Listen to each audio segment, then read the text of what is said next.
Bonjour tout le monde, nous sommes en compagnie de Frédéric, qui est game designer sur Mother Russia Blitz et qui est cofondateur de Le Cartel Studio. Est-ce que tu peux m'expliquer justement le début, en tout cas, de Mother Russia Blitz? J'étais au chômage, j'ai rencontré Alex Mutoni, qui est le graphiste.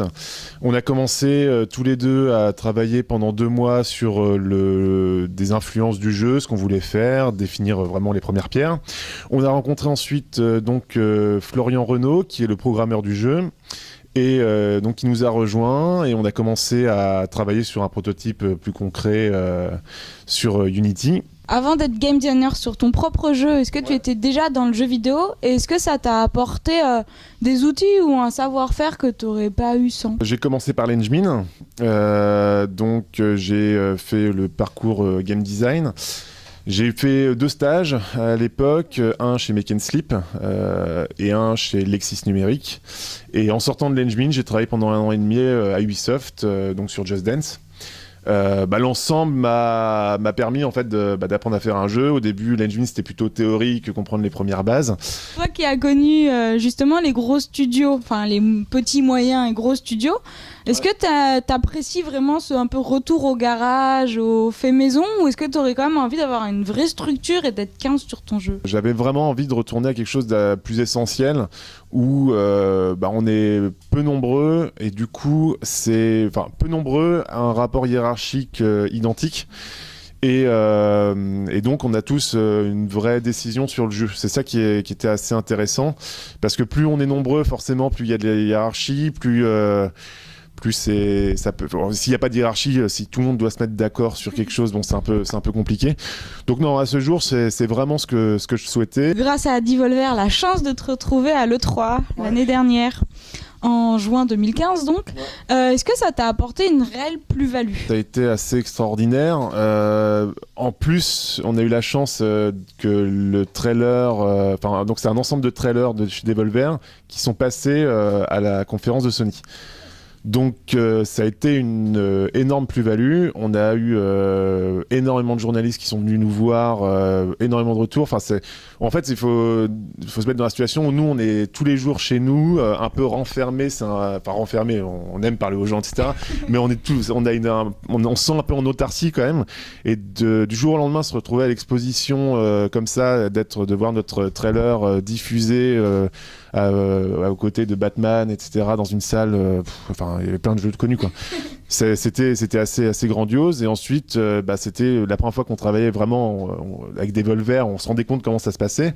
Alors, vous abordez un sujet un peu délicat, la drogue, ainsi que il y a la seringue, puis c'est la Russie, et puis vous appelez le cartel. Est-ce que c'est pas un peu difficile d'assumer? Est-ce que c'est voulu? On le porte très bien. Le seul petit truc qu'on a pu avoir au début, c'était les réactions des Russes, qui étaient assez dures à des moments. Et on a reçu parfois même des menaces de mort. Enfin, c'était assez hard. Voilà, mais après, ça s'est pas mal tassé. À partir du moment où on a commencé à communiquer, on a bien précisé que c'était une version alternative de la Russie qui avait... c'était pas... Il n'y a pas de fait historique derrière. C'est pas du tout le but. C'est un trip, c'est tout. Qu'est-ce qui te motive tous les matins à te réveiller pour travailler dans le domaine du jeu vidéo et que tu te dis, ouais, le jeu vidéo, c'est ça? Alors ça dépend des périodes. Je veux dire, il y a des périodes plus ou moins dures sur un jeu déjà. Souvent, les débuts, c'est toujours la grande motivation parce qu'on crée, parce qu'on peut tout imaginer. Et après, c'est plutôt de l'endurance. C'est une fois qu'on a lancé le truc, et il faut tenir. Mais il faut rester motivé pour rester endurant. Et déjà, en fait, je pense que c'est d'aimer le jeu sur lequel je travaille. Je veux dire, ça c'est évident. Sinon, ça serait pas possible. Enfin, je ne pourrais pas, en tant qu'indépendant, travailler sur un jeu qui me plairait pas. Alors, pour finir, est-ce que tu aurais un souvenir à raconter, bon ou mauvais? Oui, j'ai un souvenir qui est assez bizarre. C'est en fait, ça faisait 5 mois qu'on travaillait sur le jeu et on allait le présenter pour la première fois donc au Retro Gaming Days d'Évreux. Et donc la veille, on installait notre matériel sur place. Tout ça, c'est anxieux quand même parce qu'on s'était dit si les joueurs n'aiment pas, on arrête. S'ils aiment bien, on communique et on continue.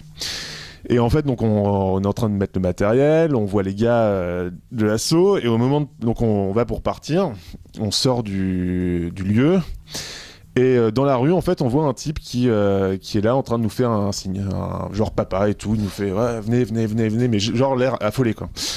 Donc on est là, on se demande qu'est-ce que c'est, puis on suit, et on va à sa rencontre. Et donc il y avait une rivière à côté. Et donc il enjambe la barrière. Nous on va pour enjamber la barrière aussi.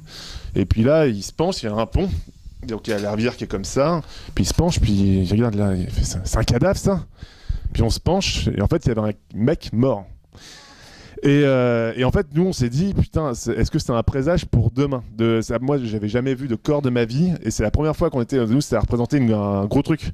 Et là, on était là, on s'est dit, putain, mais qu'est-ce qui va se passer demain? On a la poisse, quoi. Enfin, tomber sur un cadavre, quoi. Donc voilà, c'est l'idée, c'est le truc de... Voilà, et ça va un peu encore, alors, ça va un peu avec l'univers du jeu aussi, puisqu'il y a, enfin d'une partie, il y a tellement de cadavres que voilà, c'était parti sous les signes d'un pauvre monsieur qui était mort, voilà. On vous remercie de nous avoir suivis sur cette émission. Vous jouez à ce jeu, en tout cas il en vaut la peine, donc à la PAX, et puis si vous pouvez pas vous déplacer, Paris Games Week, en vente sur Steam, voilà. En tout cas, au lieu de gâcher votre argent, jouez. Allez, ciao, à bientôt.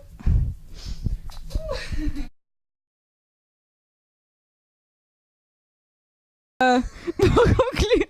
C'est dur de finir sur quelqu'un qui est mort, effectivement.